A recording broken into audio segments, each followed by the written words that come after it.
மக்களே, பிக் பாஸ் சீசன் 10க்கு தயாராயிட்டீங்க போல. Welcome to Varthaman Tamil. Bigg Boss season 10 சீரும் சிறப்புமா பயங்கரமா கொண்டு போக நான் மட்டும் இல்ல, நீங்க எல்லாருமே தயாராயிட்டீங்க அப்படின்ற மாதிரி தான் எனக்கே அப்டேட்லாம் வந்துட்டு இருக்கு. ஸோ மக்கள் எல்லாருமே இப்போ என்கிட்ட என்ன கேட்டுட்டு இருக்காங்க, நிறைய டிஎம் வருது இன்ஸ்டால. ஸோ என்ன கேட்டுட்டு இருக்காங்க அப்படின்னா, சீசன் 10 செப்டம்பர் மந்தே ஸ்டார்ட் பண்ண போறாங்க அப்படின்ற மாதிரி நியூஸ்ல போட்டிருக்காங்களே, இது உண்மையா? அது மட்டும் இல்ல, காமன் மேன் ஷோ டிக்கெட் அப்படின்ற மாதிரி கொடுத்திருந்தாங்க. இந்த டிக்கெட் மூலியமா பிக் பாஸ் பார்க்க மட்டும் இல்லங்க, கண்டஸ்டன்டாவே நம்ம போலாம் அப்படின்ற ஒரு ஆப்பர்ச்சுனிட்டியை இந்த டைம் அனௌன்ஸ்மெண்ட் பண்ணிருக்காங்க. இதுல நான் நிறைய அப்ளை பண்ணிருக்கேன், எனக்கு இன்னும் வர மெயில் வரல. கண்டிப்பா இதுக்குள்ள கண்டஸ்டன்ஸ் எல்லாம் ஷார்ட் லிஸ்ட் பண்ணிருப்பாங்க. நான் ஏன் என்னை ஏமாத்திட்டாங்க அப்படின்ற மாதிரி நிறைய பேர் கொதிச்சுட்டு வர்றீங்க. நீங்க மட்டும் இல்ல, நான் கூட அப்ளை பண்ணியிருந்தேன். ஏன் ரிவ்யூவர் சைட்ல இருந்து எடுப்பாங்களே அப்படின்ற மாதிரி ஒரு அல்பாசம் உங்களுக்கு மட்டும் இல்ல, எனக்கும் இருக்கும்ல. ஸோ நானும் அப்ளை பண்ணியிருந்தேன், எனக்கும் இதுவரை ஒரு கால்மே வரல. நானும் எவ்ரிடே மெயில் செக் பண்ணிட்டு இருக்கேன், எனக்கு மெயிலும் வர மாதிரி தெரியல. ஸோ எனிவே, நம்ம ஷோக்குள்ள போகாட்டினாலும் வெளியில இருந்தே நம்ம ஷோவை வேற லெவல் பண்றது வழக்கமான ஒரு விஷயமா போச்சு. நம்ம இங்க இருந்தே ஷோவை வழி நடத்தி கொண்டு போலான்ற மாதிரி நான் ஐடியா பண்ணிட்டேன்.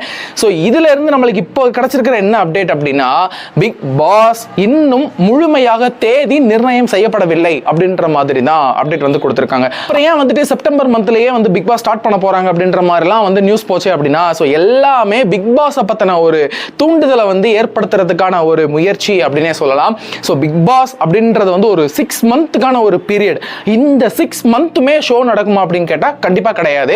3 மாசம் தான் ஷோ நடக்கும். அதுக்கு ஒரு 2 மாசத்துக்கு முன்னாடியே பிக் பாஸ் பத்தின ஒரு வரவேற்பை தூண்டுற விதமா சில விஷயங்கள்லாம் நடக்கும். அதுல ஒரு விஷயம் தான் இது அப்படின்னு நான் அடிச்சு சொல்லுவேன். பிக் பாஸ் முடிஞ்சதுக்கு அப்புறம் ஒரு 2 மாசம் டைம் கிடைக்கும். அந்த 2 மாசமே Bigg Boss heart of the டாபிக்கா தான் இருக்கும் இண்டஸ்ட்ரியில. ஆஃப்டர் த பிக் பாஸ்ல ப்ளே பண்ணிட்டு வெளியில வந்த கண்டஸ்டன்ஸை வச்சு சில ஷோஸ் எல்லாம் பண்ணுவாங்க. கண்டஸ்டன்ஸ் இப்போ என்ன பண்ணிட்டு இருக்காங்க, அவங்கள வச்சு பிக் பாஸ் கொண்டாட்டம், இந்த மாதிரி எல்லாம் பல விஷயங்கள் நடக்கும். சோ இதெல்லாமே நம்ம கால்குலேட் பண்ணி பார்த்தோம் அப்படின்னா கிட்டத்தட்ட 6 மாசம் நம்மளுக்கு கவர் ஆகும். இந்த ஒரு விஷயத்தினால தான் பிக் பாஸ் செப்டம்பர்லயே நாங்க ஸ்டார்ட் பண்ண போறோம், பிக் பாஸ்ல இவங்க தான் பார்ட்டிசிபேட் பண்ண போறாங்க, இந்த மாதிரி பல விஷயங்கள் சோஷியல் மீடியால வந்துட்டு இருக்கு. சோஷியல் மீடியா மட்டும் இல்லங்க, டெலிவிஷன்ல நியூஸ்லயே இப்பலாம் இதை பயங்கரமான ஒரு டாபிக் எடுத்து ஒரு வீட்டியா ஒரு பேக்கேஜா கொடுக்க ஆரம்பிச்சிட்டாங்க.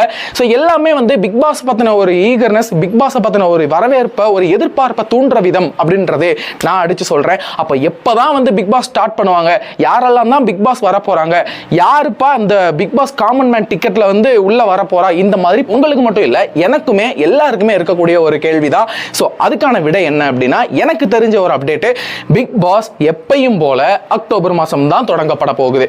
ஆனா பிக் பாஸ் செப்டம்பர்ல என்ன நடக்கும் அப்படின்னா, பிக் பாஸ் பத்தின அப்டேட் கிடைக்கும். இந்த ப்ரோமோ என்னைக்கு ஸ்டார்ட் பண்ண போறாங்க, இந்த லோகோ லான்ச், யாரெல்லாம் கண்டஸ்டன்ட்டா பார்ட்டிசிபேட் பண்ண போறான்ற சின்ன சின்ன அப்டேட்லாம் நம்மளுக்கு கண்டிப்பா கிடைச்சிடும். எண்ட் ஆஃப் த செப்டம்பர் நம்மளுக்கு கன்ஃபார்ம் இவங்க தான் போறாங்க அப்படின்ற ஒரு அப்டேட் நம்மளுக்கு ஒரு டம்பா நம்மளுக்கு கிடைச்சிரும்.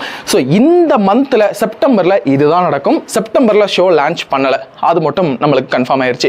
இப்போ வர டெக்னிக்கல் டீமும் சரி, ஆர்ட் ஒர்க்கும் சரி, எல்லாமே பயங்கரமா நடந்துட்டு இருக்கு இவிபில. ஸோ பிக் பாஸ் பத்தின ஒரு முன்னேற்பாடுகளும் முன் எதிர்பார்ப்புகளும் தான் இருக்கே தவிர அபிஷியலாக இவர் தான் தேர்ந்தெடுக்கப்பட்டுள்ளார் அப்படின்ற ஒரு செய்தி நம்மளுக்கு வரல. ஆனா அது எல்லாமே செலக்ட் பண்ணி அவங்களுக்கான ப்ராசஸ் ஆன்கோயிங் நடந்துகிட்டே தான் இருக்கு. ஸோ மக்களே, நீங்க நான் அப்ளை பண்ணியிருந்தேன், நான் இந்த பிக் பாஸ்ல அப்ளை பண்ணி ஏமாத்திட்டாங்க, இந்த கூற்று நம்ம தவிர்க்க வேண்டிய ஒரு கூற்று. ஸோ நம்மளுக்கு டேலண்ட் இருந்தது அப்படின்னா கண்டிப்பா அவங்களே நம்மளை கூப்பிடுவாங்க. இப்போ என்ன அப்படின்னா, பிக் பாஸ் சீசன் 10 பத்தின அப்டேட்டை நீங்க இமீடியட்டா ஷோ லைவ்ல என்ன நடந்துட்டு இருக்கு அப்படின்றத நீங்க இமீடியட்டா ஒரு சின்ன கிளிப்பாவோ இல்ல சின்ன ஒரு அப்டேட்டாவோ தெரிஞ்சுக்கணும் அப்படின்னு ஆசைப்பட்டீங்கன்னா, நம்ம வர்த்தமான் தமிழ் சேனலை இப்பவே சப்ஸ்கிரைப் பண்ணுங்க. பக்கத்துல பெல் ஐகான் இருக்கும், அதை கிளிக் பண்ணிக்கோங்க. பாஸ் வீட்ல என்னெல்லாம் நடந்துட்டு இருக்கு, யார் கூடலாம் டைம் ஸ்பெண்ட் பண்றா, என்ன காசிப் பேசுறாங்க அப்படின்றத நம்ம பேசுவோம்.